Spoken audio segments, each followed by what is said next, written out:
Michael Vaughan has described the BBC's decision to leave him out of their Ashes coverage in Australia as very disappointing.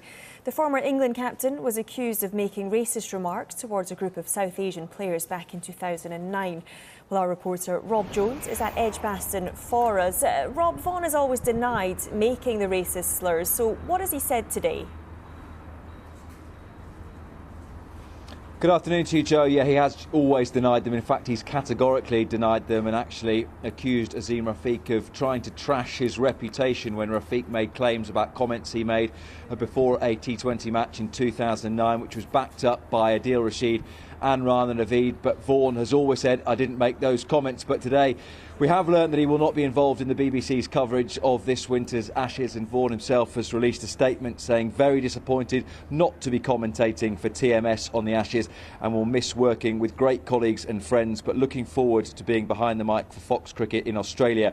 The issues facing cricket are bigger than any individual case, and I want to be part of the solution, listening, educating myself and helping to make it a more welcoming sport for all. So we always knew that, I guess, the allegations, and particularly when names started to come out, that sanctions would perhaps come in, punishments for those involved and named by Azeem Rafiq in this independent investigation.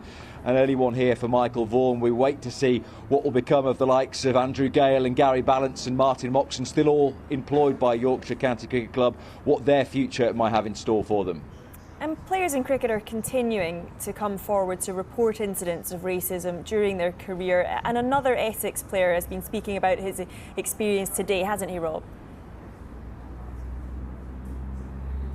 He has, Joe, yeah. And if Yorkshire were the first, then Essex is certainly the second, where there's been a number of complaints and alleged incidences of racism, and Jahid Ahmed becomes the third former Essex player after Maurice Chambers and Zohib Sharif as well, who've alleged suffering racist abuse during their time at Essex. And just like with Yorkshire, it is starting to hit Essex in the pocket, because today one of their principal sponsors, what they describe as one of their 8 platinum sponsors, have pulled out. That's CTEC, and in their statement they say any form of racism should not be tolerated. We encourage sports clubs to work with their local community to celebrate diversity and work at all levels to root out racism wherever it manifests. And certainly Ahmed thought it manifested itself at Essex over his time at the club. He talks about a culture where he dreaded going into play and one that had no respect for his Muslim faith. And this is a little bit more of what he alleges happened during his time at Essex when he spoke to us earlier today. Institutional racism been there for many years. But it wasn't just only the racism that went on. However, there was a lot of bullying was going on. There was a lot of class issue. So it wasn't just the racism that was there, but there was a lot of bullying going on, mimicking, taking a mick out people about a lot of things, the personal things, you know. So those sort of things was hard to take on.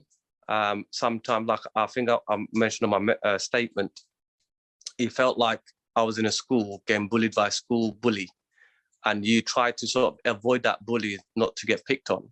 And that's how I felt when I was at the dressing room sometimes. I used to get picked on my voice. So they used to make a mockery out of it. So they put on a Chinese accent to take the mick out of me.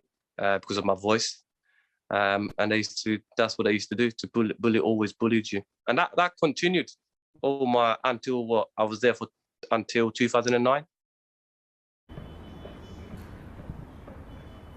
So 3 players there talking about their experiences of their time at Essex, and it now falls very much to the county in terms of how they're going to embrace this investigation, how they're going to move things forward, and how they're going to investigate the claims made by Sharif, by Ahmed and by Maurice Chambers. And the Chief Executive, John Stevenson, said he's disheartened by the allegations, and in a statement says, I've reached out to him, that's Ahmed, to offer him our full support. I hope he feels encouraged and comfortable enough to be part of our imminent investigation. And it's an investigation run by Catherine Newton QC. So Yorkshire were very much the first county to feel the heat in terms of allegations of racism within their club. Essex are the next, but I suspect there will be many more to come over the next few weeks as these allegations and this story continues to develop further.